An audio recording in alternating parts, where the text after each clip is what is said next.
clap, sir. Thank you. So good evening and welcome to the Activities Committee meeting where we have a set of trips on the docket for tonight. So we are going to start with Mr. Blawa. Yep. In regards to the overnight trip proposals for the ski and snowboard club. You can come up, guys. Oh, we didn't. I skipped right over it. We didn't have any public comment, correct? No, we do not. So there was no public comment. That's just okay. So we're good to go. Sounds great. Thank you, everyone. I guess I'll start with the two Vermont trips just because they're pretty much identical, but the dates vary. We'd like to run two. Obviously, it depends on interest. It's the same trip that we've been doing for 20 years or so.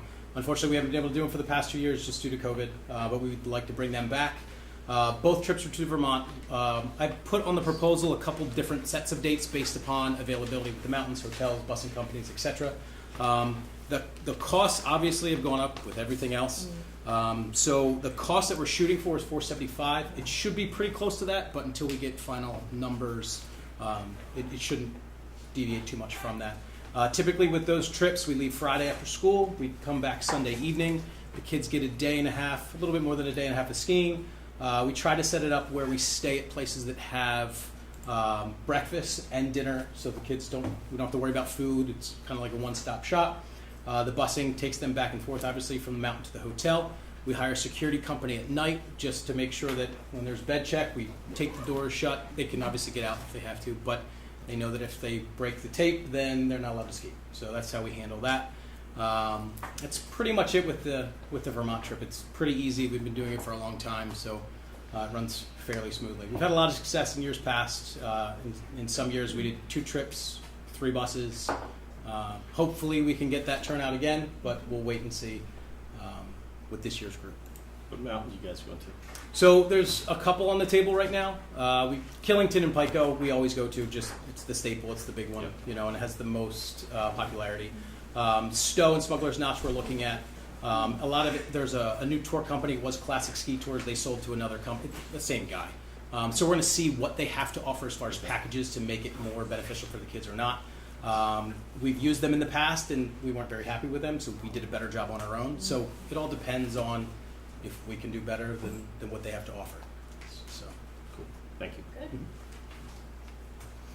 And then for the Utah trip, again, this is very similar to the ones that we've done in the past. Different location every year. This past year we went to Colorado and we had a great experience.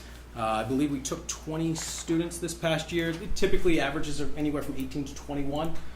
We rent rental cars just for transportation purposes. We rent a house in the vicinity. We sit down with the kids prior, have safety meetings, have menu meetings so the kids plan out the meals. It's a great opportunity for them because they're on their own and they're away from home and they cook and they clean, and sometimes it doesn't turn out like they think, but it's part of the learning process. It's an awesome trip for our upperclassmen because it's kind of the culmination of their ski club career. A lot of them have been hearing about these trips since middle school, so they really look forward to that. We decided to go back to Utah just to give the kids a different opportunity. Juniors that came with us this past year were in Colorado, so we wanted to give them another location. Right now we're looking at Powder Mountain and Snow Basin. Again, once we get final figures with costs, that'll dictate things as well. Awesome. Good. Any questions or comments? They're always good trips. Yeah. They're a lot of fun, and the kids are amazing. We have such a great group of kids. I forgot to mention they have to be in good academic standing.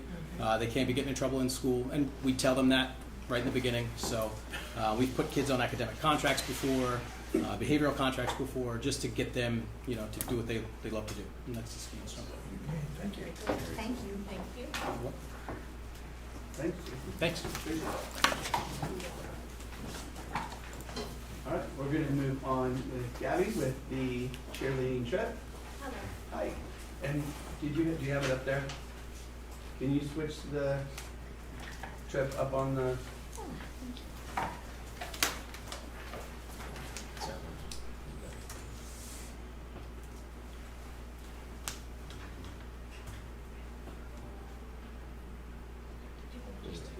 Yeah, he's changing it.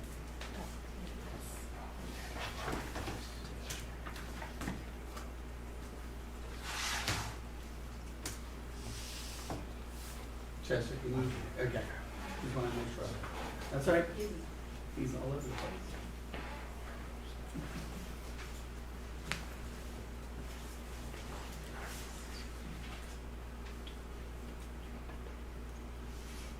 That looks like me.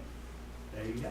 All right, so my name is Gabrielle Larson. I am the head coach of the Penn Ridge High School cheerleading program, and I am here about our nationals overnight trip, which will be taking place in February of 2023.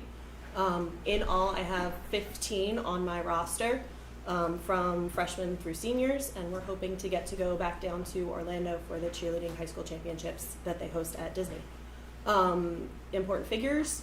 We are intending to leave on Wednesday night, which is different for us. We normally leave during the school day on Thursday. Considering it's February and we've been lucky for the past 4 years with weather. In terms of gas and flight availability, we're hoping that if we leave that Wednesday night before, we'll get the kids down to Disney in time. Our first competition date will always be Friday, so we're getting the kids down there a full couple hours early to plan for any delays, canceled flights, missed connections, all that good stuff, so that way the kids can be down there and prepared to put on their best possible performance on Friday. Friday would be our game day program, and then later that Friday night would be our traditional. Saturday is the semis, Sunday is the finals, and then we fly back home on Monday, meaning that the students would be back in school on Tuesday. To be clear, they would be in that school that Wednesday preceding, so they leave after school. I think we're looking at like an 8 o'clock flight that night, in the hopes that we don't have some of the same frustration as last year. Last year we attempted to get Penn Ridge busing from the high school down to the airport to help save us on cost. Unfortunately, with the flight time that we had, it was prime dismissal time and no bus was available to help us get down there. So we're trying to learn from our lesson and leave a little later to hopefully take advantage of the generosity of the busing department. That's all I can think of off the top of my head, unless you have specific questions in terms of the cliff notes of the trip. Do you just want to speak to, I know you did this before in your other presentations, just your fundraisers? Okay, we have a variety of fundraisers planned. Most recently, we planned on having Fall Fest over the past weekend. Unfortunately, that didn't go our way with the rain and whatnot. But we have had several successful fundraisers already throughout this year.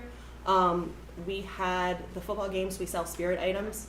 And I think Booster was telling me that they made like $800,000 on Friday night in terms of selling pixie sticks and popcorn and all that good stuff.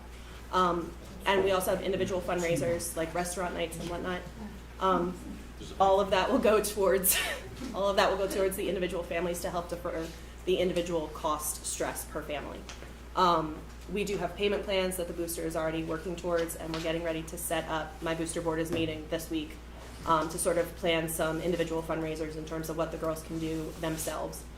We had a sponsorship shirt where the girls could go out and solicit local businesses in exchange for getting their name put out into the community on the back of our shirt. They would donate towards the cheerleaders fund to help defer that cost to families. Any other questions? No, that's great. Good luck. Cool, thanks. Good luck. We have a really cool crew this year.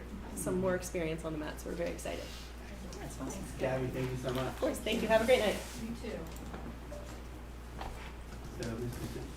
Fiskey, that's all we have for activities this year. Yeah, so if there's no other questions or comments, we can move that to the board meeting on those items, right?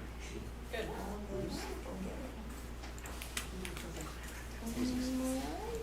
We will move right into curriculum as soon as I can. Get the curriculum meeting today. Slightly different now. Is it? The way that you get onto, well, no, I mean, the way that you get into the meeting is a little bit different to get to the agenda. So there wasn't anyone signed up for public comment. We will go right into our first item, which is civil service and military fitness proposal with Mr. Mignon.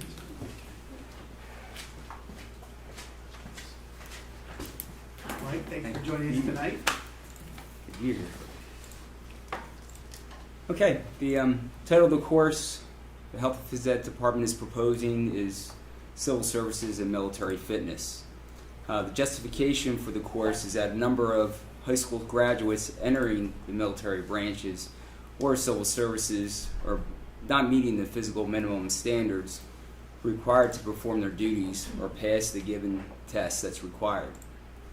Talked with a variety of recruiters that have come to our school, one of the first things that they mentioned in our discussion is the lack of the physical fitness of recent high school graduates joining the services. And it's not necessarily Penn Ridge, but just nationwide, the feedback they're getting or the information. So the course, if approved, will be designed to prepare the students, for the rigorous duties they will need to perform as a new recruit, and personally tailor their program to not only pass the required fitness tests they will take, but score higher in the higher tier of their age bracket. It's all based upon age and so forth. So, the course will be available to juniors and seniors, though, only. Those that are interested in civil service careers such as firemen, police officers, or paramedics, or joining one of the military branches, but also including those applying for the military academies or a RTC program at a college. So that would be our focus of students that would want to apply for it. So, any questions?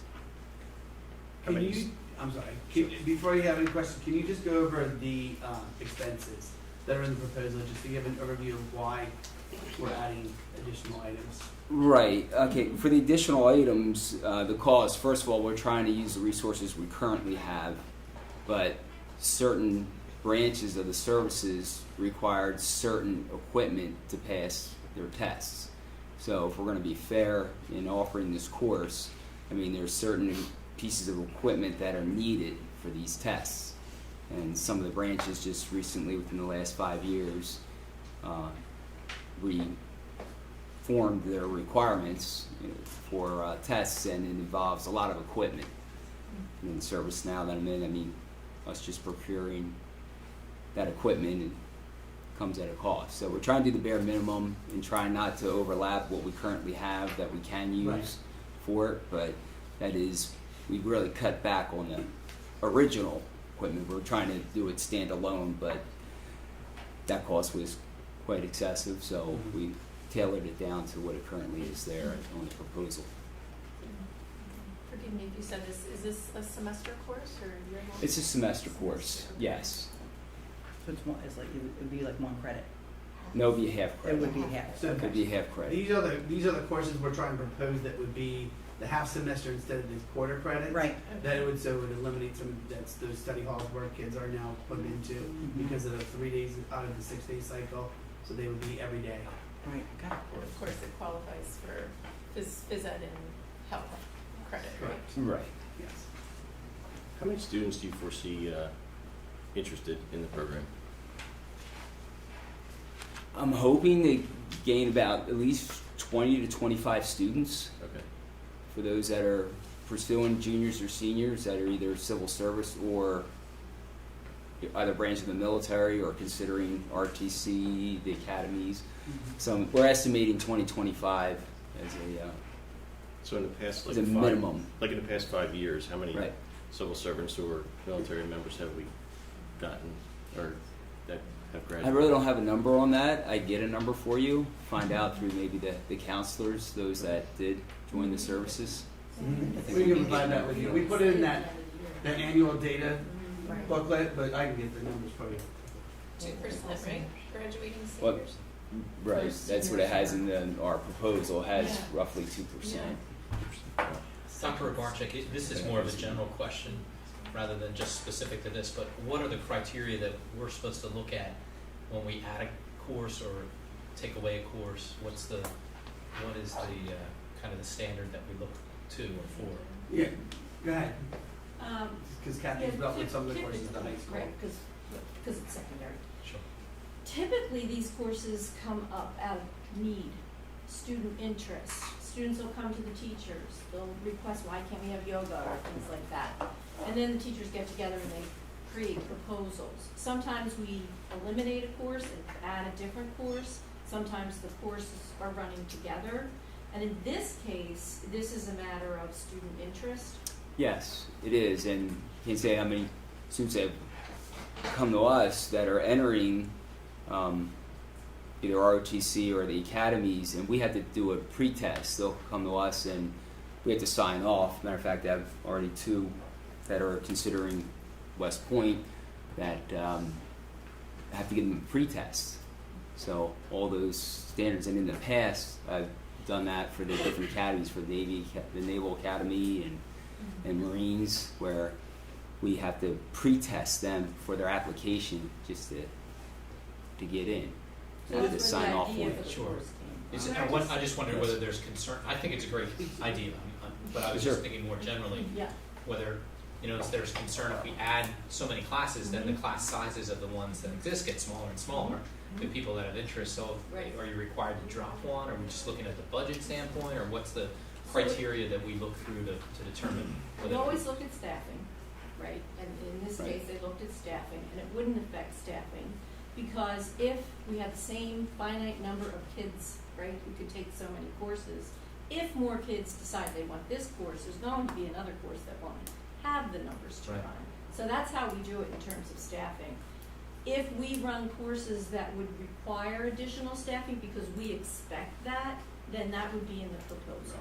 And so this has been thought out by this department, where they know that there may be other courses we just don't run next year, but that doesn't mean we wouldn't run it another year, like any high school. I'm just Does looking that at, make sense? I was just looking at numbers, I'm just trying to see where they would come from. You're saying they might just shift from others. So Other what courses. courses would they be shifting from, possibly? I'm looking at. It could be Like fitness trends. Fitness Right. trends. Fitness trends. Instead of taking team sports, they might take that instead. Okay.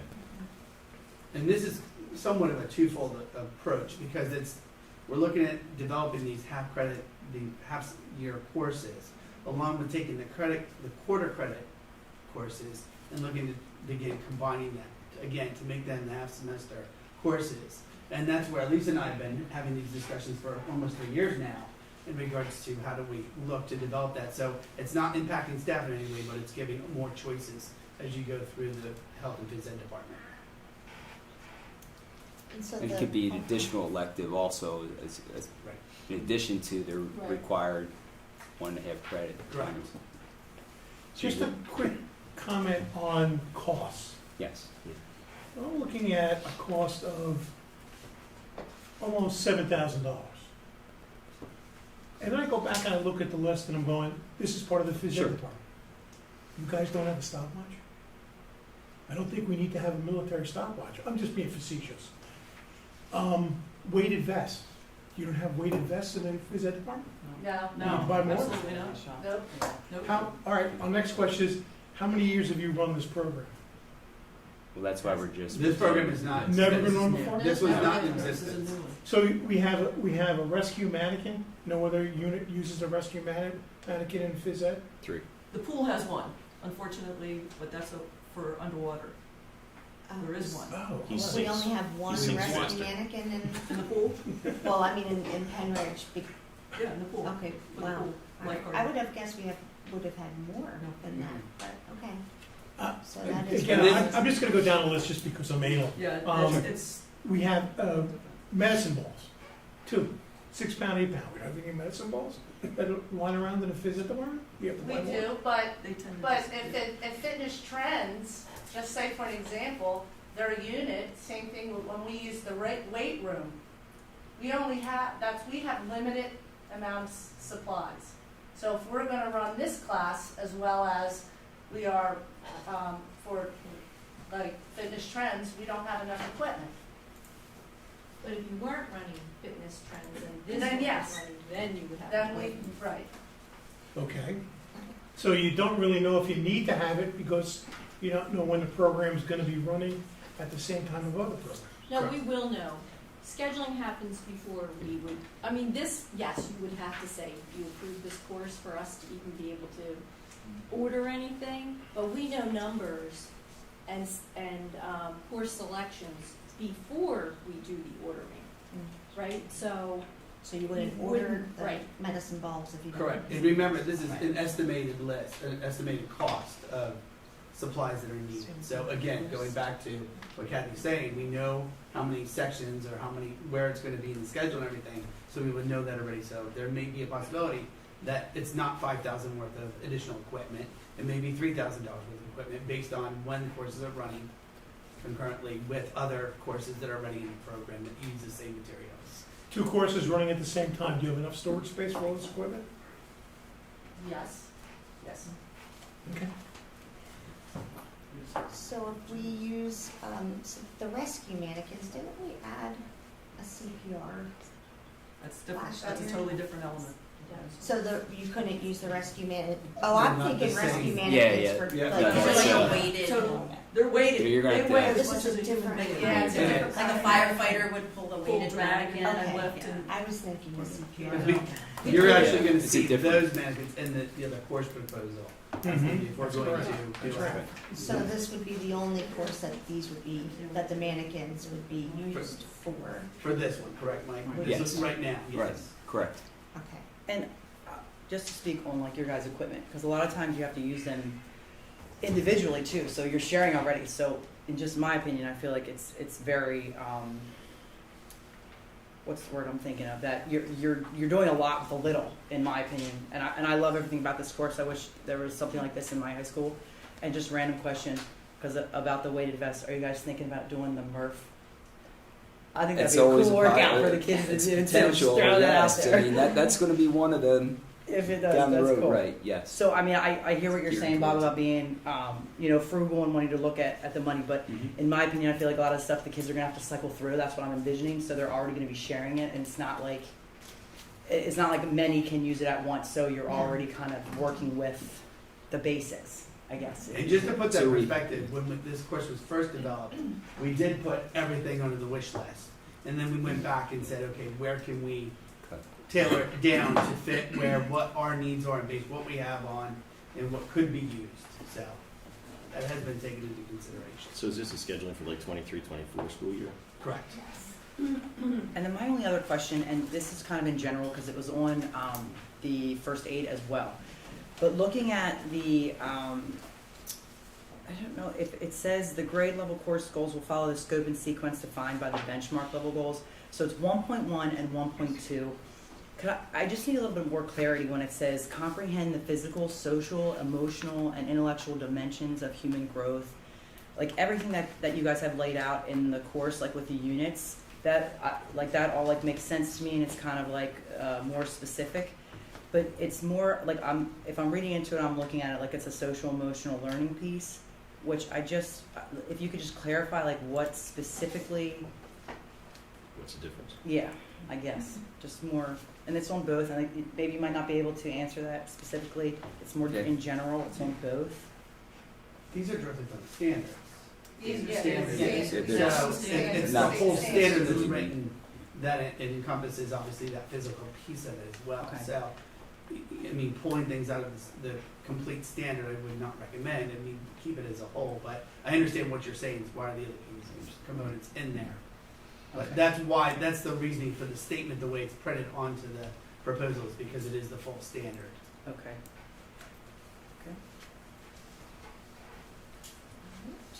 Any other questions about this proposal? It's in the, Program. program. Program improvement. And it was PI. It is the PI budget. Yeah. All right, so. So we're gonna be following trends as far as fitness trends, because that's been tapering off. So looking at those average of students to pick up into this program, are we gonna sunset any programs? Those are the programs that we're looking at, maybe either So then it'll sunsetting, be- or we would be doing a combination to make them a full semester instead of the quarter semester, so they're not leaving, there's more choice, and it's not leaving open periods. A full semester or a half semester, Right. yeah, quarter credit or a half Right. credit. Okay, All all right? right. All right? Thank you, Mike. Go ahead. Thank you. And then Roberta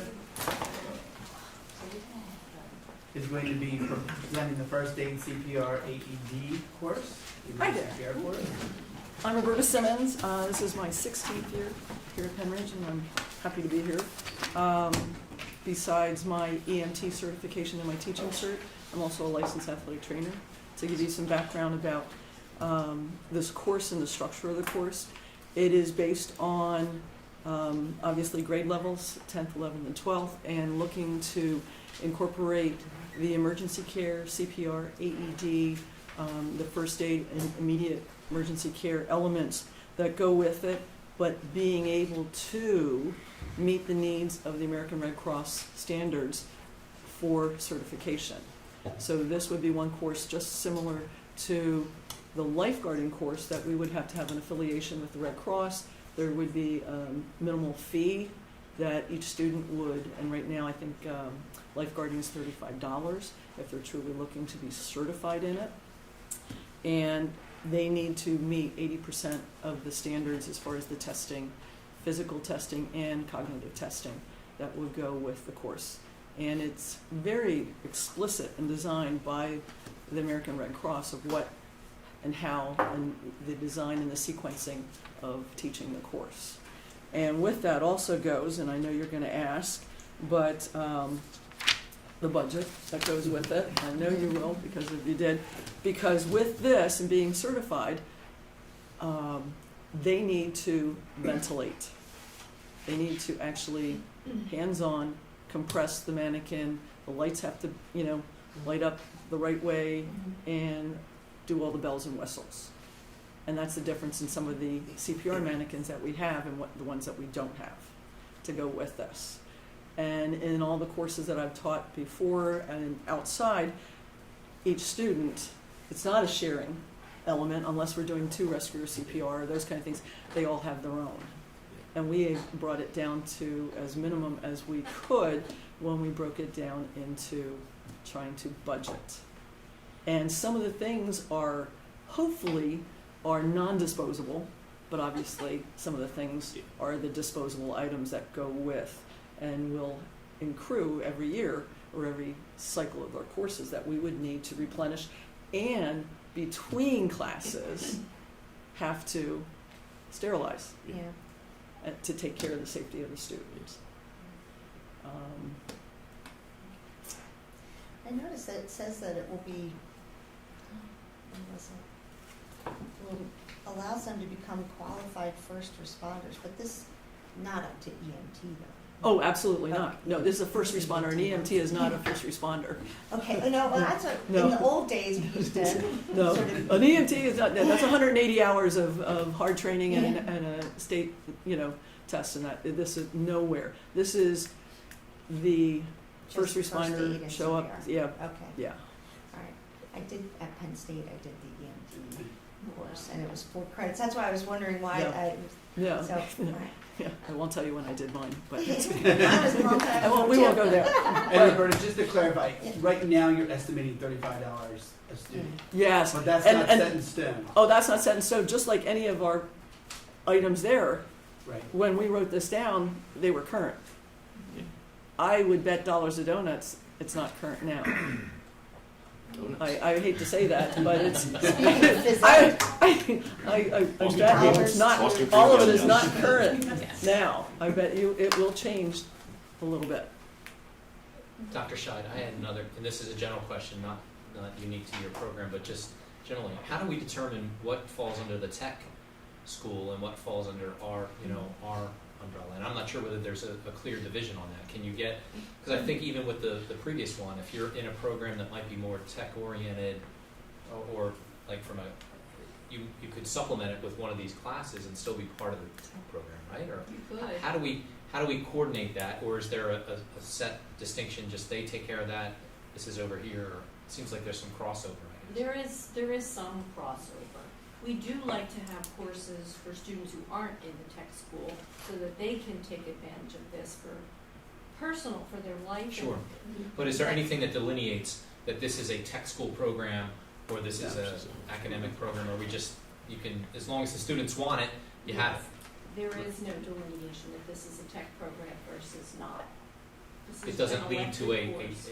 it's not like a degree or a certificate. No. It's not a pathway for that. No. with the tech, but If they're going Well, to be they a CNA or those kind of Yeah. the basic medical or med tech, those kind of things, they're not going to go for the standard first aid. They're going to go for the ALS or BLS first or an ALS course. As far So are as these courses similar to ones taught in the tech program, or it's completely separate They are Distinct. completely separate. and It's distinct? not that I don't think there's some commonality. Like The crossover. courses, Right. they are separate courses, Yeah. yes. The ones at textbook Yes, here. right. this is and the middle school amazing. teaches and I know the middle school does do hands only CPR, and some of the things, they touch on it. But this course I would hope, by the time they're finished this course, they would own the skills, not just There's a practice it for tremendous 2 or value 3 in that. times and that they would own it, just like lifeguarding. So it is the value of a course like that for students who are never going to tech school, right? So. And it's I a even career thought this pathway. when the last month when we went through the interior decorating too. Oh, yeah, I right. thought that seems in some ways like a tech program, Mhm. but not. I mean, that doesn't mean that people aren't interested in it. But I just don't know how we make that distinction, or whether we're not even supposed to talk about it. We do talk about it, as a matter of fact, I'll be at the tech school tomorrow for a meeting, and we do talk about it. And when they're adding courses and we're taking a look at what's going here in high school, there was a woodworking course at the tech school, but they stopped that woodworking course. We have the woodworking course here, so it's not in both places. So conversations do occur. All right. And we make sure that, we don't want to step on their toes in terms Right. of programming, yet we do see the value in some courses such as this one. Sure. And we want to run it here as well. Because not every student here goes to tech school if they want to go to nursing, medical field, Right. or any other career pathway, just like military. This Sure. would be a course that they would want to take too. Does this replace a course? It doesn't replace a course because right now, Health 10 or Wellness B now, some of the things we don't elaborate on because we don't have time, the way the programs have been designed. So it's more focused and. Absolutely. Absolutely. Question. In regards to the mannequins, did we look out to like a Grandview Hospital, Lehigh Valley Health, at Doylestown Hospital for donations? Because I know Not as that- of yet. I was going to say it's a 23-24 program again. So with the Little League, we got donations of AEDs from. We had 3 of them, one for each field. Now, From these are training Little Rock. AEDs. These are not Correct. real ones. Well, they're spending a lot of money in the hospital. I know. These are training ones. We are not letting them use real ones Yeah. to date. We show them a real one, but we don't let them. Is there any But- way we can get any kind of funding from them to? But again, or- they have to have the lights. They have to have specific, elements to meet the standards. That's all. Can we have those conversations with all 3 of those, maybe Just more maybe a hospitals, and just see if donation. we can see, hey, why Oh, not? absolutely. That's, Free money is good. Free mannequins are better. yeah. I don't think they talk, No. so they're not that cool. Okay. And if they bring donuts, better. Oh, my, different mixes. Any other God, questions? I want donuts now. Any other questions regarding this course? I did have a question. Go ahead. I can't remember. I don't remember it, but I know it's I fine. threw you off with donuts. Yeah. Boston cream, just saying, donuts, the best. Only certain donuts All right. get my attention. The last one we have is the Unified Physical Education course. Oh, hi. Hello. I am Angela James. I am a special ed teacher and unified coach and club. What am Advisor. I? Advisor, that's There we right. Here at the high school, I'm with Tara Heath, who's a PE teacher, and we are proposing unified PE. It's modeled after unified sports, so it would take our life skills, autistic support population students that now some have adapted PE. It would still be adapted, but it would be with their regular ed peers together in one class. Right, so it's designed to provide students with an opportunity to have a safe, kind of modified environment to still do physical activity. And that being said, the focus is on physical, intellectual, and social growth for everyone. And it engages in physical activity and sport alongside their peers, so no matter what level you are, you're engaging with anybody from any level. So it's a little bit different than the experience that the adaptive PE is currently providing. This also gives students that would be in the education pathway the opportunity to work with and help modify students with special needs to see if that's something that they're interested in. And the other thing about this course, in meeting some of Penridge's district goals, is it does provide an opportunity for leadership skills as well as student empowerment. There are a few, I know all the CVs have unified PE Souderton has unified PE, Springfield, I think North Penn. So it's one of those, like, after they have the unified sports program in place, it's just continuing to build that unified program. So it's not an event, it's an No, this is something that year-round happens, experience. yep, like a regular PE class.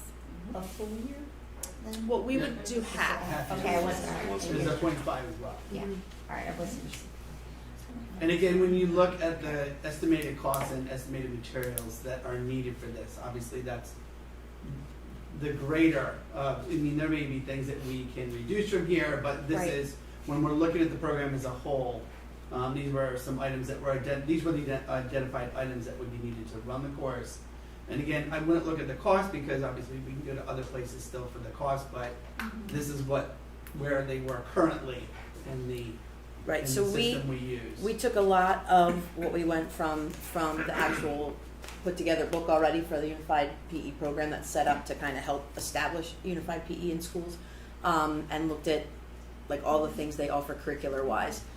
And what we put pretty much on there as far as items are things that we really don't have in our current phys ed curriculum anywhere as far as materials. So like we don't have the soft sticks floor hockey, and that's strictly to make it safe for all participants. We don't have the javelin that they use in the unified sports because that's specific to that turbo jab that they use. The same thing with the indoor bocce. We had to put for indoor bocce court simply because we don't want to take Unified's materials that they have for their actual sports team and damage or overuse it. So in order to use it for phys ed, we want to make sure that we have at least our own version of it. So if we do have to reach over and say, hey, can we borrow it for a couple of classes, we're not putting all the wear and tear on something they need for competition. I'm also really good at asking Special Olympics for things. Well, Bob's gonna make you a lawn Jenga. Thought maybe that would be the thing. Not a problem. We can make wood yard dice. Absolutely. Well, we could also ask our tech department to do that for us, but we, in Right. order to make sure we met Yeah. those things. We wanted to make sure they were listed, so. No, it's good to put what the potential is, Mhm. even if it ends up, it's always nice when it comes back less. So the other thing we would hope is that it would be a co-taught class, so with a PE teacher and a special ed teacher. That way it would allow us to have a larger group of students because we're looking at about 15 to 20 special ed students, and Special Olympics goes for the 50-50 split when they look at things, so we would potentially open it up to 15 to 20 regular ed students so that we could have a one-to-one pairing with athletes and partners. So overall, on all the courses, even if we move this to a vote at the board meeting and it's approved, we go through scheduling, we see how everything works, and with staffing, and then we would come back to you and say, yes, we're running all these, or we were able to run two, but we weren't able to run the other. Okay? So students already existing are not, the special ed students are not in classes now. Right, so there's an adaptive PE that runs every day all year, Okay.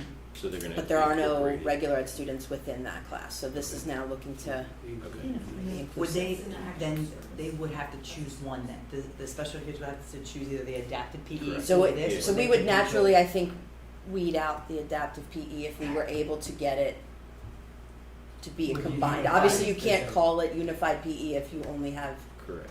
Right, adaptive That kids. makes right, sense. okay, And that makes okay. sense. Adaptive PE is outlined in students' individual education plans. So this can count as adaptive PE. We would just bring a more inclusive. And I guess like with choice, they could technically take both as well as it's available. And then like you said, Right. unless if it reaches the goal, which hopefully it will, that it's Right. like that. That's cool. Okay. Is it appropriate for all students currently in adaptive? Because you just said you would phase out adaptive. if you So had- the way our adaptive runs now is pretty much the kids that are in, like Christine Fennell's life skills class, if they aren't in a regular, so some do go into your regular phys ed classes. So they're the ones that it doesn't fall in a part of their schedule where they could or able to. So this now gives us that ability to have them be together with regular ed students. It's a nice idea. We could even incorporate the IU students as well. Any other questions? Would we set a limitation on students involved? I think that And he you was have like- to. Yeah, well, if we had to run it another period, I mean, potentially you could open it to another period in the day as well. So it does have to fit with how the life skills class runs too, because you don't want to impact Yep. their ability to run well too. No, makes sense. Thank you. So this, you would have 3 instructors? 2, just 2, and how many students? I would say anywhere between 30 to 40. You have 2 instructors for 30 and 40 children. Usually there's also a TA that will come Okay, all right, and, just, okay.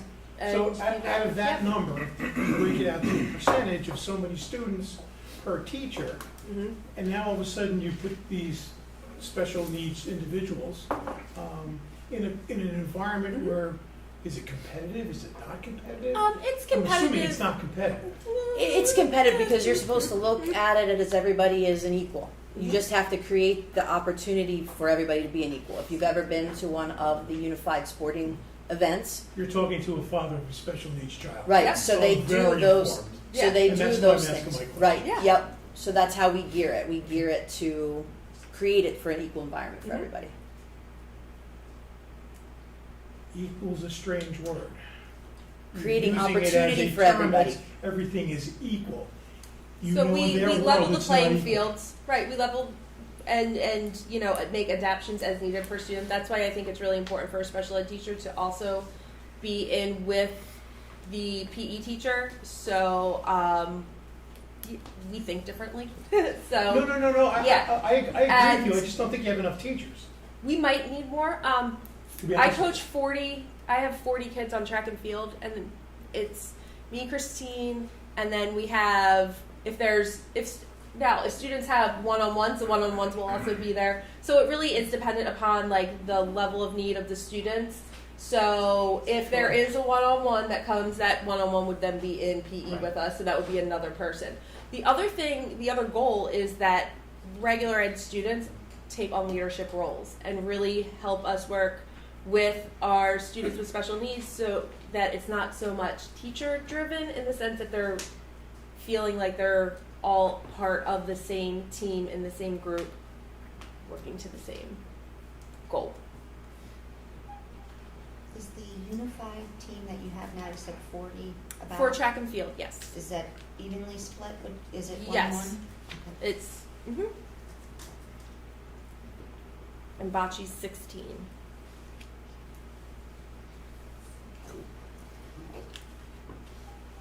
Anything else? Thanks. Thank you. No, probably right. That's not enough teachers.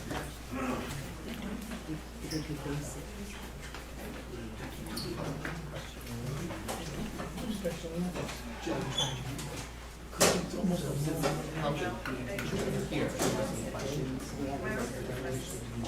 Want them to do that now? Sure, and then they could, And then they you can can go go in and into do the- self-study. Okay. And the need is there. I'm concerned about it for a second. So Lisa, so in regards to the conversation in extending to the health and PE regarding the graduation thing, I know you had some other comments to make, so I don't know if there was individuals who wanted to come up or if to answer any questions. I know, Right. Jordan, I know you had some questions that you Right. wanted to I did, I sent an email, so I don't know. clarification on. Do you, a couple of you want to come up that would be willing to respond to the questions and? This probably wish we had like lounge sofas, so. More informal. Yeah. Absolutely.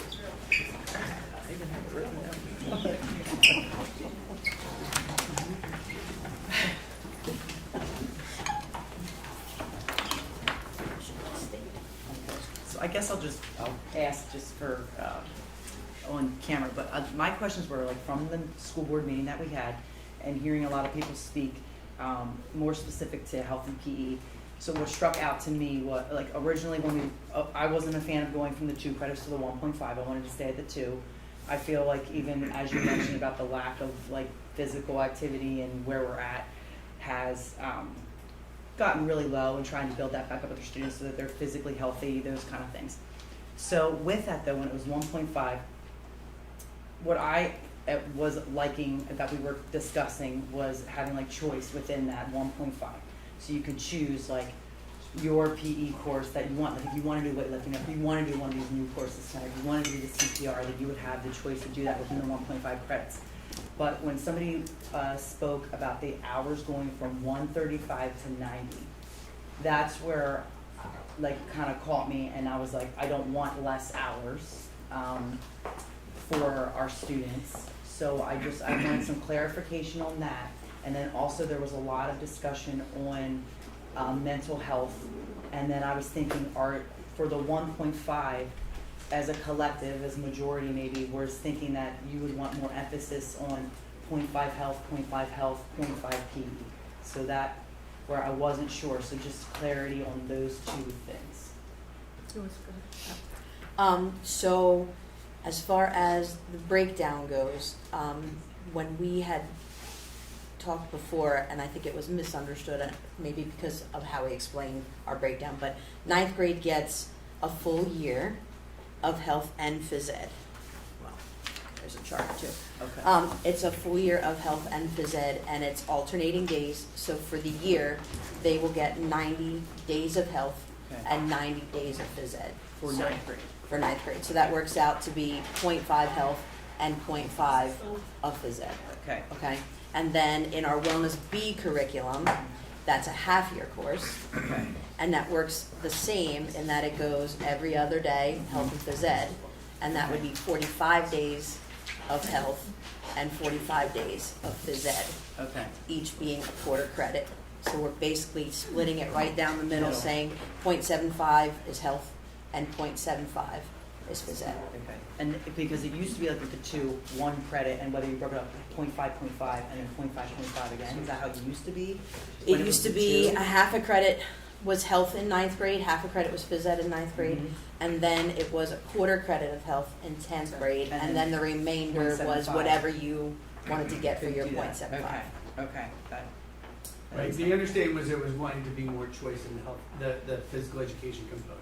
Right, So that's where, in the explanation of working with the phys ed staff, the health and phys ed staff, we had talked about having the health within the 90 days of that, so your 9th grade year, half, that full credit, half the year being health, half the year being PE. And then the 10th grade, the 10th, 11th, or 12th grade, because you can take that wellness B in any grade, so the class of 2026 and beyond, you can end up taking wellness B anytime in 10th, 11th, or 12th. okay. And then you can take whatever electives in there. So, but that was the focus from what I'm understanding in regards to offer more choice, was to make that half credit of wellness B all physical education. Okay. And that's where the concerns among the health and phys ed staff came in, was that they weren't having 2 touches of health. They were only Got having it. 1 touch in that 9th grade year. So that 90 days of health would be provided in 9th grade, but then everything else would be physical education. Got it. So if you're taking then all of the 10th grade health, and our main focus not only is mental health, we touch on, first aid, emergency care, we touch on, human sexuality, family, life that way, but we almost spend a whole quarter on mental health. Because 9th grade brains, we all know, are not as developed, and some of the things that we discuss and some of the things that we do, it really is hard to jam what we do and now put that emphasis into the 9th grade curriculum, and that's the only time that they're going to get health. They lose on that. And if we go back into all the SAP things that come about here in the last year or two, and all the issues that some of our kids are dealing with their family life and school and everything else, the mental health of our students, I think, are really in turmoil. And we're going to take some of this away from them by depleting and combining. Now I don't know if we'd be doing them justice. And it's about student choice, I get it, but they're students. Right. you're the parents, you're the school board. They don't always get to choose, or shouldn't get to choose, what they have to learn when it's that vital to their longevity in their life. And I think mental health is one of them. So I like to see what you're saying on that piece too, but then as a parent, I feel like that's like my role too, is like True. that part. And I'm not You're- saying that there's not That's students a in good turmoil. parent. You're absolutely And right. that they don't need some of those supports. So I hear what you're saying. I do about like taking that away and then not being developed, because I even think sometimes with 10th and 11th grade there's a jump. But the choice, I mean, like for the 0.5 and 0.5 for 9th grade, they would still only have to take, they would have to take that wellness. There would not be choice in that. You still are for that too. Like keep that. Just wanted to hear your opinions. Like, Right, so I feel like, again, we're talking about them, the choices, they actually will, within our curriculum, we build in some of that choice, so that we're hoping that when they get to their second part of their 10th grade or part 10th grade, 11th or 12th grade year, that we're priming them to want to pick those additional electives, much like the art, you know, when those kids are picking those electives because they want those choices, or the family and consumer science because they want those experiences. And a lot of what we're looking at elective-wise, what we propose tonight, fit with the future, which is those career pathways too. So, you know, it's going to drive them to want to be in there by choice. And if they don't, they don't. Like that's, you know, that's the prerogative that they have. Just like, you know, a student who's in music is going to want to be driven to pick more music, right? So, Could you explain this a little bit, the handout that you just provided? right, so that's what we're doing right now. So it's an explanation of like currently what exists for our students in 9th grade and in 10th grade. And then the 11th and 12th graders currently are still on the 2 credits. So we don't have that explained in there, but that's what we're hoping to maintain going forward as well, which is the 9th graders are getting a full year of wellness broken into half phys ed and half health all year. So they're seeing the same teacher every day all year. And then the Wellness B is out there for 10th, 11th, or 12th graders to take. And they're seeing every day for a semester the same teacher alternating health and phys ed. So they're basically getting 90 days, 45 of health, 45 of phys ed. Freshmen are getting 90 days of health, 90 days of phys ed. I hope that clarified. and you said they could take every other day. So like it's PE, then health, PE. Right. So like today I saw my kids in phys ed, Lisa and Mike saw their kids in health, and Okay. then tomorrow will be the other way, and it's like that all year. So Okay. we develop that relationship with the kids, the rapport, but it also does kind of like that fitness aspect where you're active and at least being active every other day. So it's right. getting a habit. So the numbers for Wellness A and Wellness B for this year, it looks like they were, so Wellness B didn't have much, because it's new this year. So Wellness B is pretty much almost every 10th grader, I think, is in it This year. this year. So Just because they chose it. So you know the Yeah, numbers I'm because of looking the at. adjustment of the 26, the class of 26 and beyond, that's where next year's class, the 9th grade rising to the 10th, 23. will have the choice whether to take it 10th, 11th, or 12th. Wellness It was just this B. year. It was just this year where all 10th grades fit into it in order to get the requirements of what they need. I gave mine to Dave. And then the Wellness A, okay. All right. So really what they're looking for in that regard, Mr. Russell, as you were asking, is to still have the 2 touches of health, if I'm saying that correctly, and within their program. So having it in that 9th grade, the 90 days, the half a year, and then in that half credit that's still required, having 45 days and then having a connected physical education, I say correctly? Yeah, so I thought, unless I have old, I have our current requirements right now, because I know we discussed the changes and all, but I have the current requirements right now. Wellness and physical education has 2 credit requirements. For 11th, 12th, That- and 2. That's just for 11th and Yeah. 12th. Correct, that's the class of 26 and beyond will have to do 1.5. That's part of that graduation We'll requirement. shoot for the 2 if you want to keep Right. it. I would vote for that. It's back on the menu, boys. I would vote for swimming again, but that's beside the point. A So, bird. Well, I would. funny you bring up swimming because I've thought about, and I don't want to sound like a broken record, but this kind of came out of nowhere. There wasn't an established thing that we had a need to make a change, this kind of a change that's being proposed. But I did think back to swimming, and to contrast it with that, with swimming, there was a lot more outcry from, students and parents about the swimming, and so that's kind of the decision. That's how we came to make that decision. But in my mind, I think I've already expressed that I agree that 9th and 10th grade, there's a difference between a 9th grader and a 10th grader. Their development, mental development, where they can handle topics in a different way between 9th and 10th grade. So I would be in favor of keeping the 9th and 10th grade. And if you, I'm sorry, and if you look at other schools, that's one thing that I did on research. Other schools have two, they have a health 1 and a health 2, that are two different. So, we're just following, again, it's the topics, more maturity and things like that, so. I think when we were together, I forget when that was, but when Jordan and I had gone and we were all together in the room, there was people on the Zoom, you had shared a table of what all the different school districts do as far as requiring for health and PE, and we have more than some and less than others, but I know that there's different ways people approach it. Did you have anything else that you would want us to consider? We're not really making any decisions tonight, of course. It was just more to have a time to sit and have you provide information so that we can all think about it and decide how we might proceed.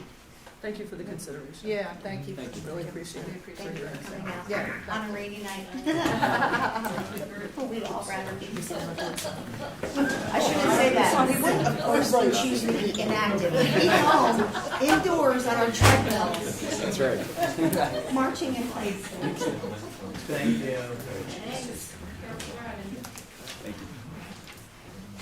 So that's going to roll us right over into a social studies presentation.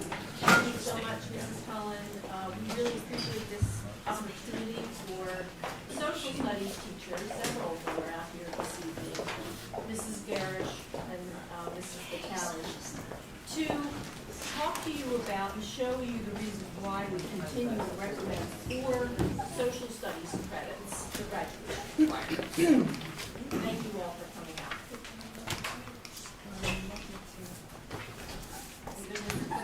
Yeah. Okay. Hi, well, we're getting the clicker situation remedied. Yeah, which way do we point it? That way? I'm Jenna Vitale. I'm the new Social Studies K through 12 supervisor. So thank you for having us tonight. It's been a pleasure for me since I'm brand new to really get to know the teachers at the high school. So I really appreciate the time. And I really also appreciate the opportunity to be here and to show the democratic process at work and the civics process at work. Us getting here to come here today and express our position on the 4 credits is very important for not only our students but also our community. And is the clicker working now? Which way do I point it? This way? Okay. So I'd like to start off with the National Council of Social Studies does recommend 3.5 credit hours for social studies education. And there's a quote here that I found while researching. It is the ethical responsibility of the social studies professional to provide to every student the knowledge, skills, experiences, and attitudes necessary to function as an effective participant in a democratic system. And that's what we're here doing tonight. This opportunity for us to speak to you is demonstrating these knowledge, skills, and experiences. And a social studies education should be given at all levels, pre-K through 12, recommending a minimum of 3.5 credit hours for every student.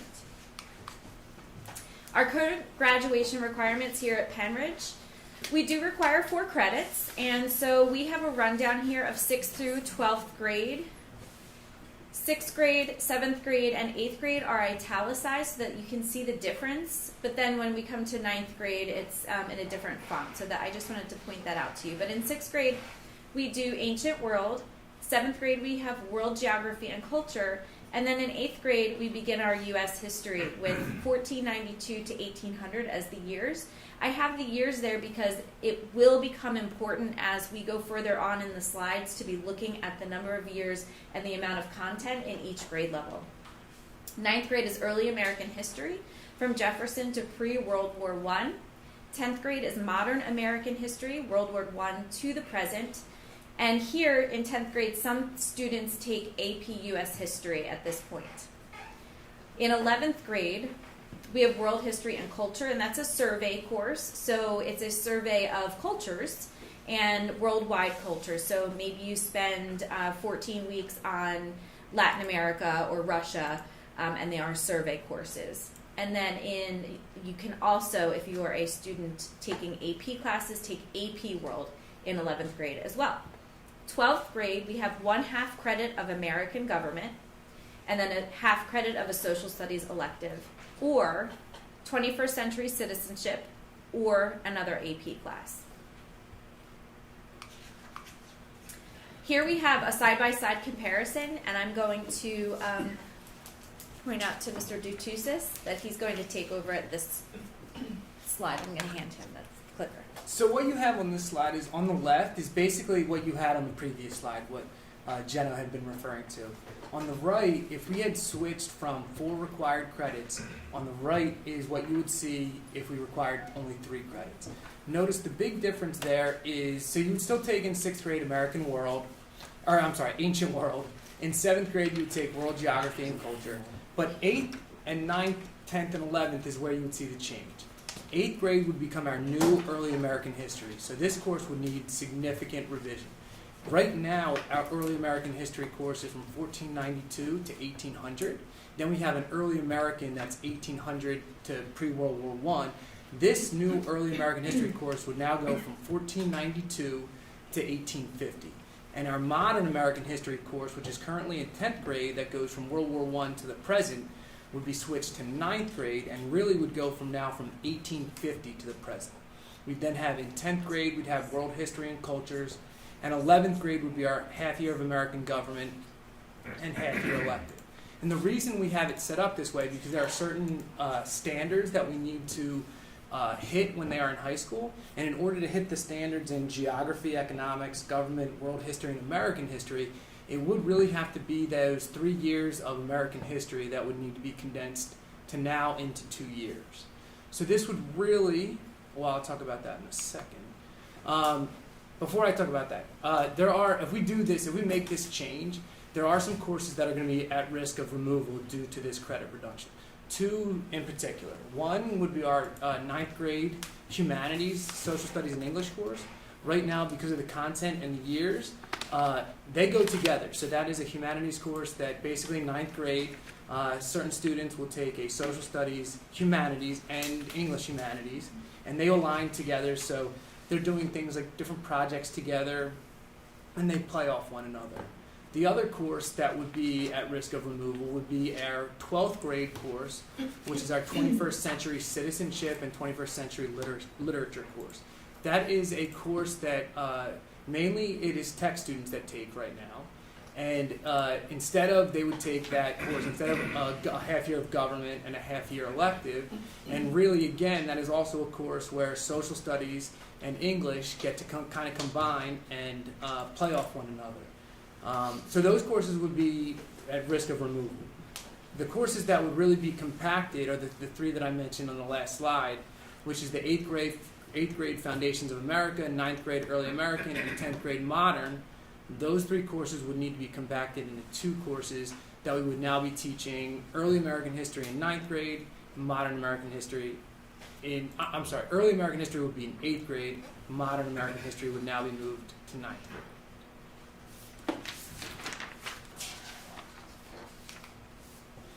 And then the other thing that I wanted to make sure I drew some attention to was by doing this, by condensing those courses. So now you're taking years from 1492 to the present that are currently, we have 3 years at Penn Ridge to go over those years. You're now condensing those years into only 2 years here at Penn Ridge, one in 8th grade and one in 9th grade.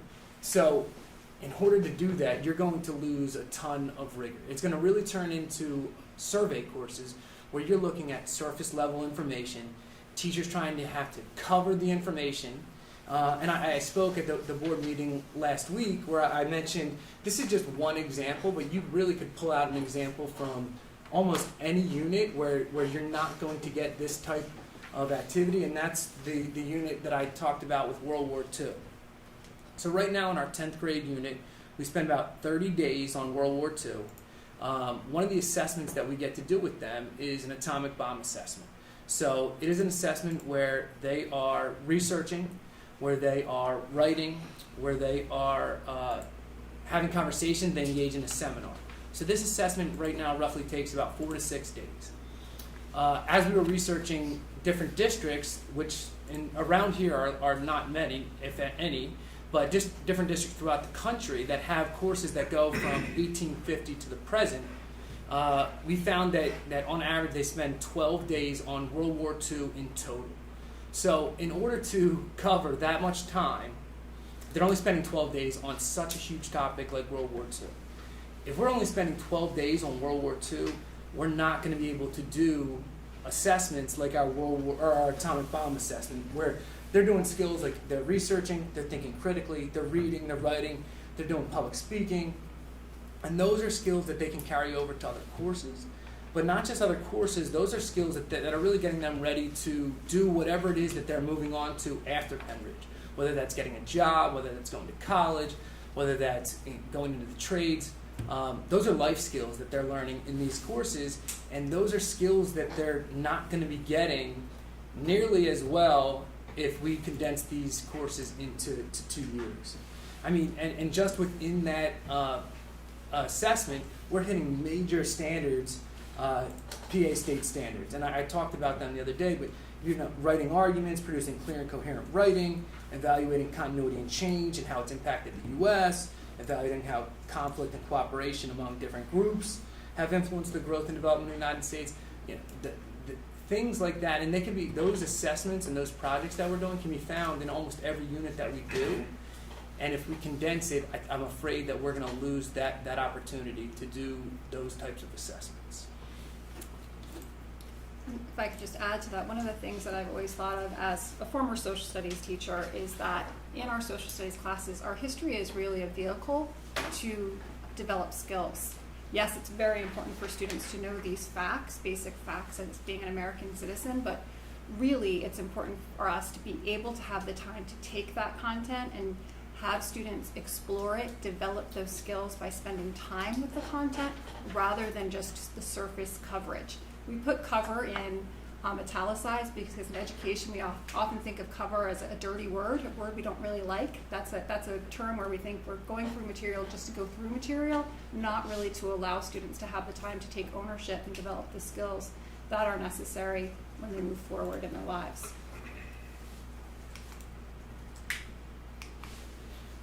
One other thing I just wanted to bring up too, with the courses that could possibly be impacted by this too, are electives that we have right now. Currently, like we said, most seniors, their senior year right now will take a half-year gov and then a half-year elective. So we have sociology, psychology, American law, people's history of America, history through film, international relations, principles of economics and social issues in today's world.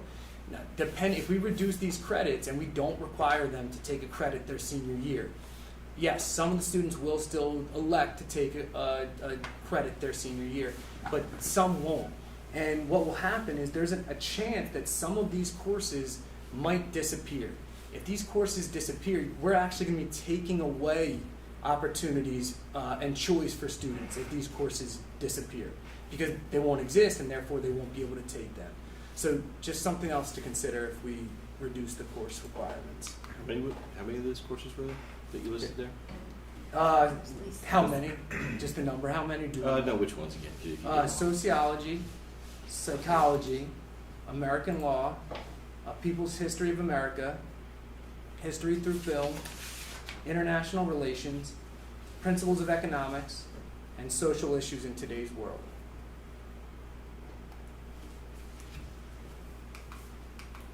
Alright, I'll talk a little bit about advanced placement and the impact this can have on students who are interested in advanced placement. So right now, just to show you how many students we're talking about, in 2021 to 2022, we had about 195 students take advanced placement courses, either in AP US History, AP Euro, AP World, AP Psychology, or AP Government. In 2022 to 2023, this year, we're looking at about 191 students. The class size is a little bit smaller this year, or the size of the school is a little bit small this year with their student population, but the numbers are pretty similar.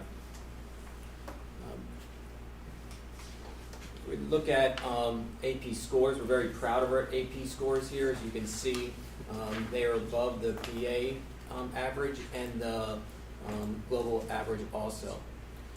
The big issue that we're looking at is if AP credits, if the credits are reduced, this is going to lead to students taking these courses either at a different time or possibly as an elective. So typically how it works is in 10th grade right now, students take modern US history, but as an alternative, they can take AP US history. If we move that course down to 9th grade, that means if we keep it as an alternative, 9th graders would have to take the course, which would be really, really challenging for our 9th graders to take AP US history. And for most of them, it really would not be age appropriate because how developed they are at that point. In addition, we would see our AP World go down to 10th grade, and because fewer students would take AP US History in 9th grade, we would see our AP World scores potentially affected because they wouldn't have that coursework in AP US History. So we see two things overall happen. We would see enrollment numbers decrease, and we would see scores decrease due to this change. Now, one option they could have is they could take AP US History as an elective. The problem that arises with this is it would decrease student choice. And the reason it would decrease student choice is because they would have to fill one of their electives with an AP US History course instead of doing it as an alternative to their US History course when they take it in like they do now 10th grade. Can I point out here, Yeah, go ahead. Mr. President, I just want to point out that the AP Psych score is incorrect on that slide. It's actually 3.73, I believe, and the PA mean score is 3.00. I made a correction to the slides, but forgot it wasn't Google, and it doesn't work that way. But I do want to point out, too, that what Mr. Cousino is saying is that for a 9th grader to take AP US History, it's very inappropriate. They are not developmentally ready to take a course of that magnitude and of the amount of coursework, not to mention that they wouldn't have the history for the experience with US history at that point. Can you go back to the slide prior? These numbers do seem low. Like we're looking at, it's affecting 9 students, but coming from a different school district, I was so impressed when I saw these numbers that this many students are taking AP courses at Penridge School District. I think that this is really a jewel in our crown. It seems like a low number of students, but it's actually a very impressive number of students. So we don't want to see these numbers be reduced in any way. We don't want to see numbers be reduced on either side. Students who aren't interested in taking AP courses or students who are. But I think that it does seem like low numbers and not as impressive, but it is a very impressive number that we see here on the board. In that one example, you go back 5 years and the average is 11. So we're looking at 38 there from an increase from 9, but if you go back 5 years, the average number is 11 students in that class. So I guess that's where I'm kind of faltering with some of these numbers. I'm looking at 5 years worth of data, and I see some of the numbers declining, and I'm looking and I'm like, okay, are we having a conversation about BP students, which are what percentages of the class size? What, 2%? And AP European History, to use that course as an example, that's a course that we run in the course catalog very often, and it's a supply and demand situation, and if students ask for it, we teach it. There's been some changes to the structure of that course, which shows the rise in popularity of that course. That course currently is chosen completely as an elective in senior year, or to fulfill the senior year requirement, whereas world history, AP World History, can be taken right now in place of the 11th grade world history course that is required. So when we look at AP European History, we're looking at that growth that it's had, and that's growth for students who are taking it as their one credit choice for their senior year. Another thing I would like to point out is if students decide to take AP US History as an elective instead of in 9th grade, it's going to reduce their choices because they're going to have to decide between what AP course they take in their junior or senior year, and there's a lot of them. So if they end up taking AP US History, they're going to realize, well, I can't take AP Euro or possibly AP Psychology or AP Government, so those numbers again will decrease based on that effect. So how would they be directed from the counselor perspective to where they would go if they would start with an AP course in 9th grade? How would they be directed to go in the pathway that they want to be in? You know what I'm saying? How would they be driven to get all their course requirements and have their electives filled? Well, if I understand your question correctly, so if I I start may- going wrong, so I'll just start with the 9th graders. I feel that very few, if any, students would choose to take AP US History as a 9th grader. If we could go back to the slide where it has this one. Yep. If we really look at our current course structure, when we look at 8th grade to 9th grade to 10th grade, it's really developed to be a situation where we are scaffolding and spiraling information. Students are having their first experience with an AP social science course in their 10th grade year after, first of all, growing up in the United States, so having that experience, having in 5th grade having US history, have 8th grade having US history, 9th grade having US history, and they're jumping into that AP with a lot of background in that content. And they're having the ability at that point in 10th grade, and we've talked in several opportunities this evening in different discussions of different courses, how the 9th grade brain and the 10th grade brain are very different. The 9th grade student and the 10th grade student are very different. So our 10th graders are coming in having a firm background in US history, and for the first time being exposed to the rigor, the reading and the writing and the analysis and independent thinking and work that has to be part of an AP course. They're having that advantage of having familiarity with the subject. I think it would be very difficult for a 9th grade student to jump into that rigorous of a course. Without having, right now, our students who take AP US History have that success, have that experience, learn what it is to be an AP Social Studies student, and then choose in 11th grade to take AP World Cultures, which is a course, World History I should say, which is a course they have less familiarity with. But what they do have is they have the experience of what it takes to be a reader, writer, thinker in an AP Social Studies class, because they've had that in that prior year. So I really think what would end up happening, and of course we're making kind of judgments based on our experience and conversation of working with students like this, that many of these students would not choose to take an AP Social Studies till 11th or 12th grade. And I think in outlining this information, outlining the sequence, the potential new sequence for students, I think people will be honest about what we feel they'd be capable of in 9th grade. I also feel like it would be really difficult for the 8th grade teacher to recommend students for AP US History. So that would be a real difficult conversation that we would have to be having with the 8th grade students to be able to identify in 8th grade which students are really going to be capable in 9th grade for the rigor of an AP US History class. So taking all of that into consideration, we're really going to be condensing choices for students into 11th and 12th grade when we're talking about AP Social Studies. Why couldn't you leave everything the same and with the 3 credit model, make the world history, since it's a survey of cultures, make that an elective and keep everything else the same, and then in 12th they have the half credit for civics and then the other half for choice. Then you wouldn't have to do those revisions for 8th and ninth? That's a very good question, and the reason that we'd go in this model goes to the Pennsylvania state standards. When we look at the state standards that we have to address within the high school years, there are world history standards, and those are standards that all students would need to be exposed to, so it would need to be then a required course. Could that go under like the World Wars? Like just putting that out there. So when we go over the world wars, we go over everything from like a U.S. perspective. So you're not going to be hitting those world cultures as they do in that world history and cultures class. So then I guess I would want to look at the world history standards.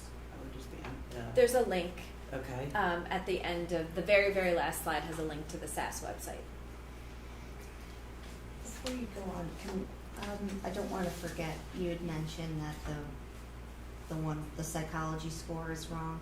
Before we post it, the meeting, could we make sure that Yeah, I slide have gets it. correct? I have Okay. Yeah. Sorry to interrupt. That's okay. Thank you. No, Good- that's fine. good thought.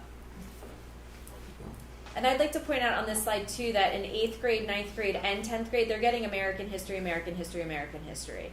And then if we switch to 3 credits, they're only going to get American history, which will then be really condensed and a just impossibly busy course. The amount of vocabulary alone would be it would be impossible to do projects or research papers or hit any one of those literacy goals that we also try to hit in our social studies classes.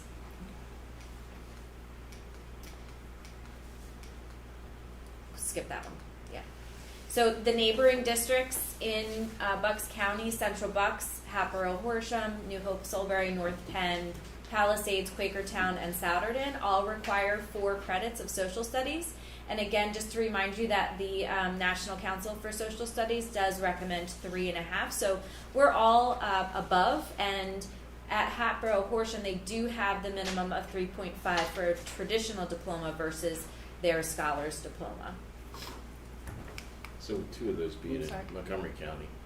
So do we have like all Bucks County? I did requirement? once look up. I remember all of seeing Bucks it, but I County, was just yeah. curious because we got North County, we got Souderton, which are Montgomery County. We can get you all Bucks County. Yeah.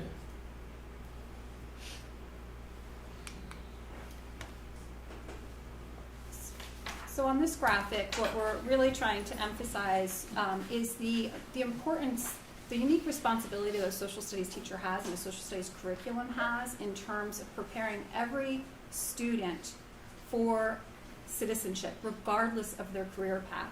If we take a look at that graduate, we have graduates who are going in all different directions, going into the workforce, going into the sciences or technology fields, going to college, going into the military, or going right into the workforce. And many of these students will never have the opportunity again to take a U.S. history course or to take a government course.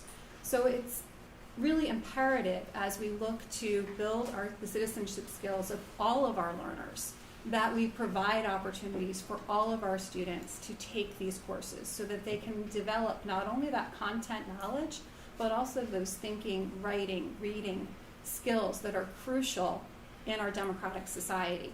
So when we think about these 4 classes and why are there 4 years of social studies, it's because the skill set that we develop within our classes is a skill set that is necessary to be a civic-minded citizen. And once again, depending upon the career path or the educational path of our students, the state has these standards to make sure all students leave having developed these skills, because many of these students may not have an opportunity to take a history or civics or government class ever again in their future.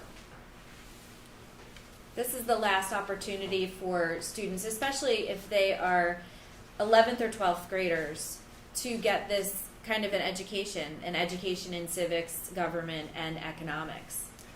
And when we look again back at that scope and sequence where we really are looking at the developmental needs of our students, when we talk about our health curriculum and our PE curriculum and our social studies curriculum does the same. The reason why government classes are often put in that senior year is because that's when students are turning 18. Suddenly voting is not some abstract idea, it's something that they're about to be able to do. So we present them with that content because they're ready, willing, and interested at that time to start to learn about the power of voting and the right of voting and the obligation and duty that they have as citizens. So when we look at that sequence, it's really that terminal course in social studies is so often that government course because they're going to be entering adulthood and adult citizenship responsibilities. And I'm going to go back to this slide right here. So our 21st century citizenship, this is where a lot of our VOTEC kids are landing in 12th grade. So if we take this course away, then those students at Tech will not have an opportunity to have an education in civics, government, or economics right before they graduate. And as we know, if it's applicable to them, if they're going to be turning 18 and registering to vote, they are going to be paying a little bit more attention. So this is the time at the end of their high school career where we really want to be educating them in citizenship. So we don't want to lose that class. I'm going to take it to this. So this was a group effort. We did incorporate everyone. All of the teachers had a say in this presentation, even though there are only 4 of us up here right now. Everyone here is here to support because that they had something to do with this presentation and some of the things that they said. And I'm not going to read these quotes to you, but these are direct quotes from our teachers. But some of the things that we find important are graduating students from Penridge that are active and analytical thinkers. And that's what we teach in social studies. Understanding how to function in the world today.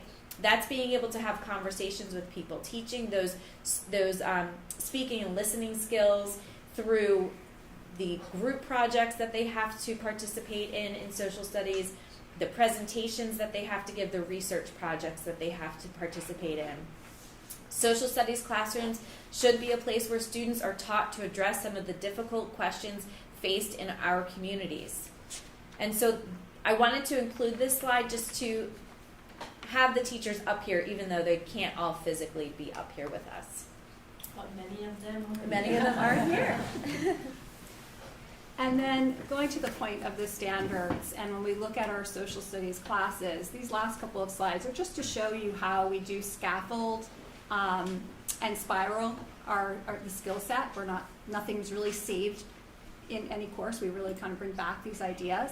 So in this first slide here, it's taking a look at where we include ideas of civics in our courses that exist right now. And you'll notice there's not as much in 11th grade because that's that world history. And when we're talking about civics, we're talking about people taking action and what roles individuals have within our government. And so that's why we hit it so much within our U.S. history classes and then our government class. And then if we go to our next slide, we can take a look at where we address economics. So when we're talking about these history classes, we're really talking about the social sciences, and we're hitting economic principles throughout the 4 years of high school as well. And then finally, if we take a look at government, and that's the structure, the what, the structures of governments, comparative governments, different government types, philosophies of government. Those ideas are addressed at 9th through 12th grade as well. So again, while we're talking about what may be considered history courses, they really are social science courses where they're developed and designed to hit all of those state standards that are required by the Pennsylvania school standards. I think that concludes our presentation. Just ended with our quote that we began with about the importance of developing skills for a democratic system and society. Thank you. Yeah, thank you for the breakdown. Sure. Unless anybody else has, I have a few thoughts that I was thinking of as we were going through. The first and foremost in my mind is that the why for this was never established. In my mind, we never heard a good reasoning why this was something that was needed. We haven't heard from students or parents about there being a need to compact our social studies credits in this way, reduce them by 25%. I did ask in previous meetings, and I just want to, since we're having a discussion now, I do want to you know, to mention these things again is that we haven't had this established as a need. Penridge students graduate with, I think it's 26.5 credits, which is more credits than we currently require. I also asked the question of Dr. Bolton, who's not feeling well tonight. I meant to mention that. We hope he's feeling better. But we had asked at previous meetings if there is, you know, a situation where you have students not being able to finish their credits in time at Penridge, whether they be a tech student or a regular ed student. I asked that question of Dr. Bolton, and he reported that there is no difficulty. Now, you have students here and there who will fail a course, which this happens. So they have to take summer school. But by and large, there wasn't a great difficulty with students completing their credits. And to the AP numbers, I would say I added it up. That's 191 students. That's almost 200 students in AP Social Studies courses, which I think is a good number. It's a great number, and I know it can look small when you're looking at separate courses, but when you look at the total number, it is significant.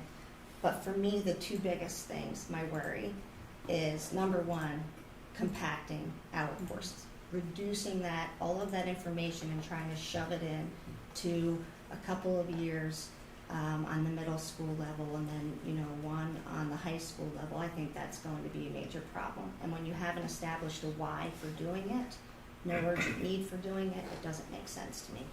And the other thing that worries me is the APUSH in 9th grade.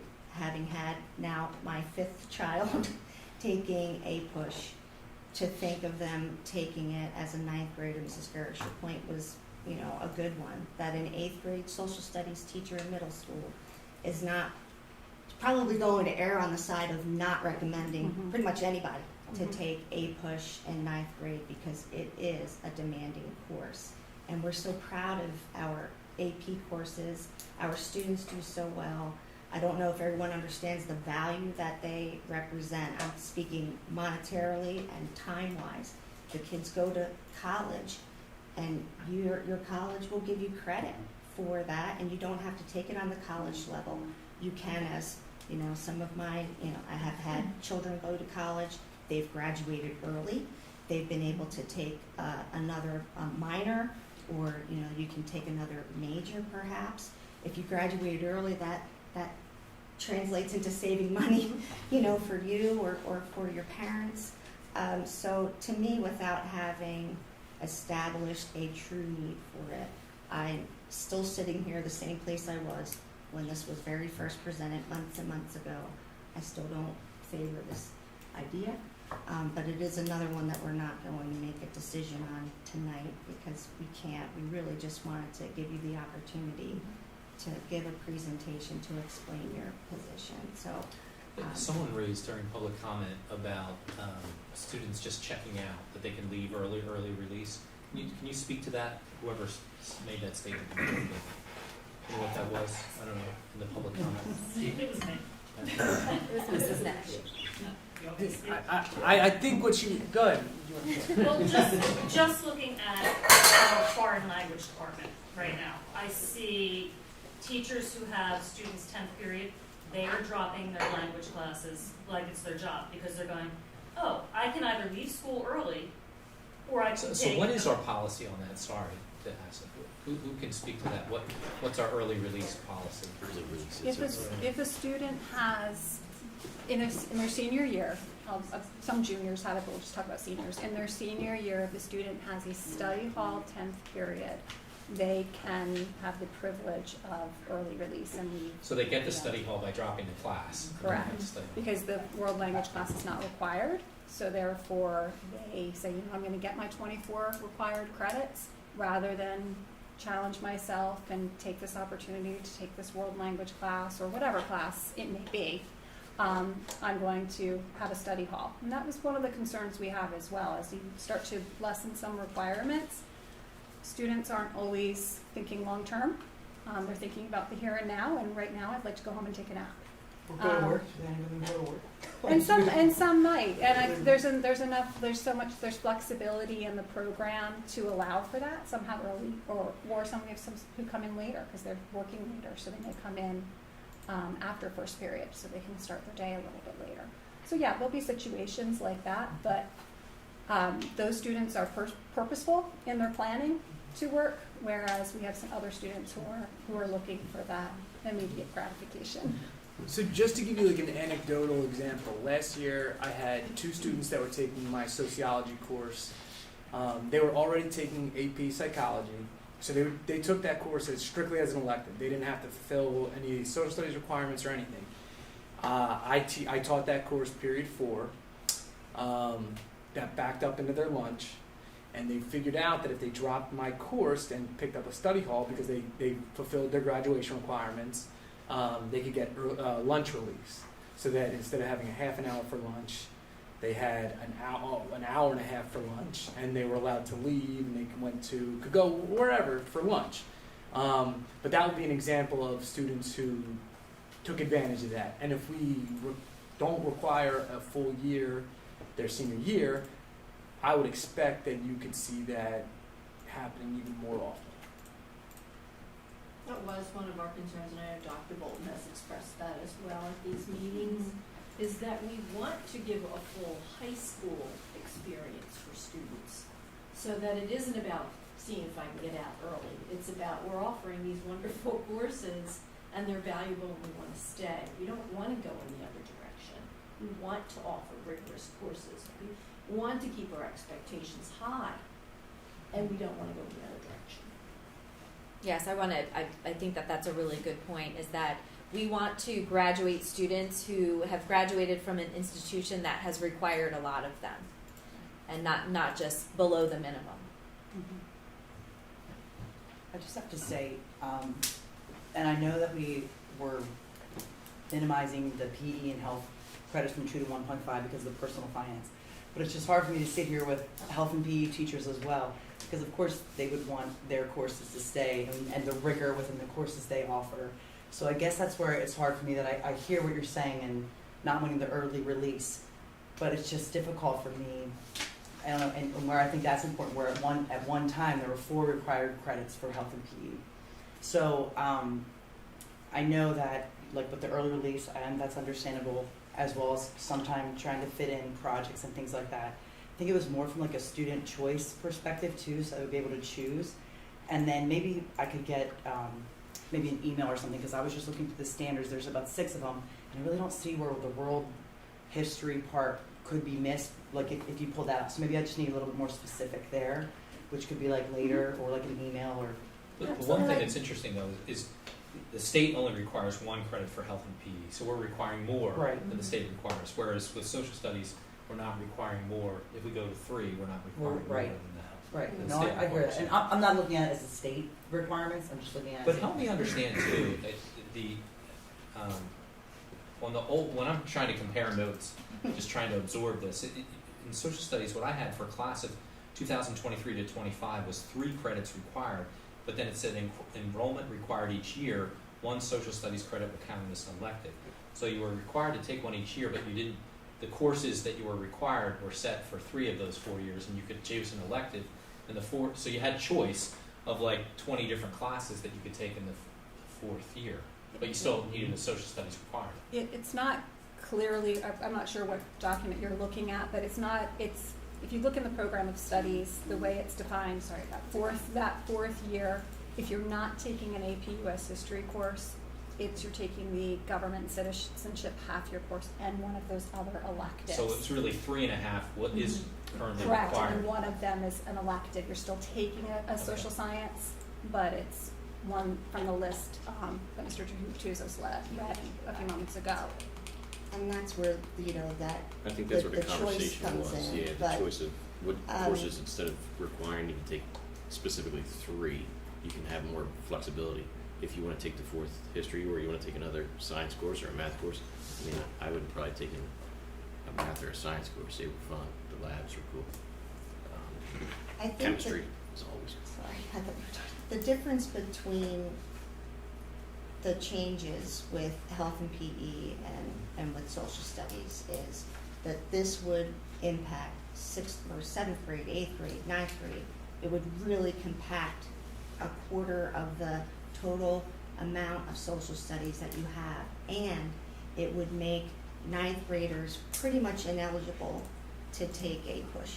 So that more than likely they're not going to mix. So in my mind, there's one AP experience that students are going to miss, which is it's really impactful. It's different from the other situation, and it's a core academic course.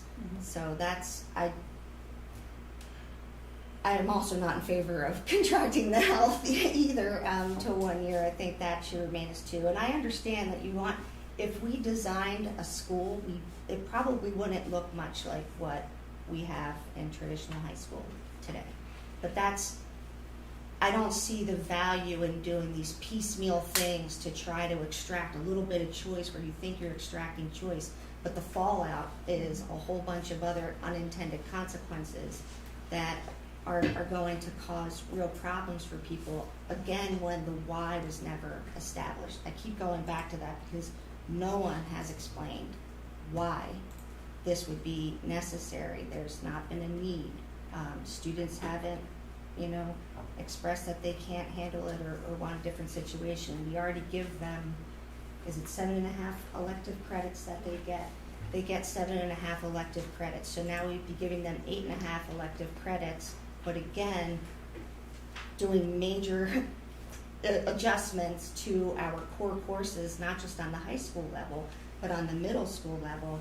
And what you might think you're getting, I don't think is worth it in the trade-off. So I mean, if you could cover the standards with world history, you wouldn't have to jam pack that. So that's why I feel like I need a little bit more. Well, I think American history would still be, regardless of the world history, American history would still be smushed you would into still have your credit. a You would still take it your 9th grade. You wouldn't have to change your 8th for American history. Everything else would stay the same. If that world history would become the elective, then you would still take 9th grade early American, 10th grade modern American.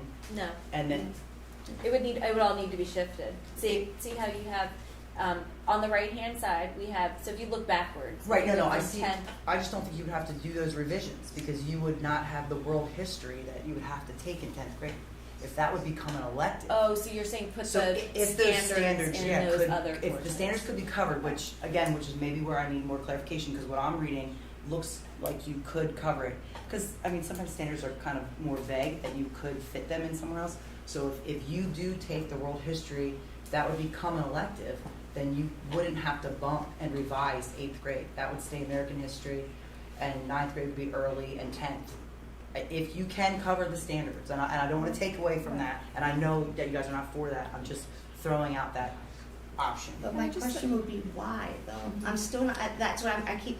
So because if you're pushing, but you're pushing. I know, but they have. They have a choice of 20 different, whatever the list of courses was. So if you're pushing everything that you push backwards, now you're dealing with it in a different way. So in 8th grade, if you're going to be talking about, I'm not even sure I followed completely. You're still, no matter how you slice it, you are taking out 25%. You wouldn't have to do that. If the world history would be an elective. Correct. But you would still be, something that's being taught now won't be taught then, right? Because you're talking about Just world taking history. out They would have content. to choose that. Just the world history content would be if they would not take that. Right, but in order to do that, you would be taking content out because you said that you believe that there are things in the standards that we don't necessarily need to do, or not that That they're standards, covered already. that there's extra stuff. So I mean, again, the choice, it sounds nice, and I'm all about choice. I really am. I want them to have as many choices as possible. But we are talking about changing something for 2,600, 2,700 students that we have in the high school currently. For what? We're throwing, but They in could choose the something end, for I'm their not math sure level. that they'll They- end up. they- with they're that. driving towards a pathway. I think that's the goal. We have courses that run, the humanities course, we have Right. courses that run, 21st will also century. impact them. And the one thing I would like to just say is that we have spent the last 3 years trying to develop deeper understandings for students. When Mr. Dutusos talked about a project or an assessment, the value of that were all the skills that are developed that assessment. And we have gone through 3 years of professional development to ensure that we develop our units of study in that way. And that would be all for naught if we had to go back and make these cursory courses. And the value in that is depleted. And choice is great. I mean, we should be offering choice. But the choice that they are going to be leaving Penridge as American citizens is not a choice, it's a fact. And if they are going to be leaving here and be knowledgeable about the way voting works and the way the First Amendment works, then they really do need to have that extra year, whereas not everyone is going to be graduating and becoming a scientist or becoming a mathematician, which does require that extra elective. But we're all American citizens, and so we do need to ensure that the students that we're letting out into the world are going to help us continue that. Okay, nice. Okay, I think that's a good ending point. We'll take the information. There are obviously not some board members who aren't here, so everybody needs to take that back. Thank you for the opportunity. We really Thank you very much. Thank you. Coming out and putting that all together. Thanks. And all the teachers who came out. Yes, thank you.